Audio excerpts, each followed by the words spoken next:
ابو غیوانہ نے بیان کیا، ان سے قتادہ نے، ان سے عقبہ بن عبد الغافر نے، ان سے ابو سعید خدری رضی اللہ عنہ نے، اور ان سے نبی کریم صلی اللہ علیہ وسلم نے کہ گزشتہ امتوں میں ایک آدمی کو اللہ تعالیٰ نے خوب دولت دی تھی۔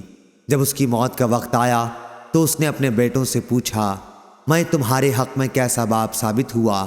بیٹوں نے کہا کہ آپ ہمارے بہترین باپ تھے۔ اس شخص نے کہا، لیکن میں نے عمر بھر کوئی نیک کام نہیں کیا، اس لیے جب میں مر جاؤں تو مجھے جلا ڈالنا، پھر میری ہڈیوں کو پیس ڈالنا اور راکھ کو کسی سخت آندھی کے دن ہوا میں اڑا دینا۔ بیٹوں نے ایسا ہی کیا، لیکن اللہ پاک نے اسے جمع کیا اور پوچھا کہ تو نے ایسا کیوں کیا؟ اس شخص نے عرض کیا کہ پروردگار تیرے ہی خوف سے۔ چنانچہ اللہ تعالیٰ نے اسے اپنے سایہ رحمت میں جگہ دی۔ اس حدیث کو معاذ عنبری نے بیان کیا کہ ہم سے شعبہ نے بیان کیا، ان سے قتادہ نے، انہوں نے عقبہ بن عبد الغافر سے سنا، انہوں نے ابو سعید خدری رضی اللہ عنہ سے، اور انہوں نے نبی کریم صلی اللہ علیہ وسلم سے۔ صحیح بخاری حدیث نمبر 3478۔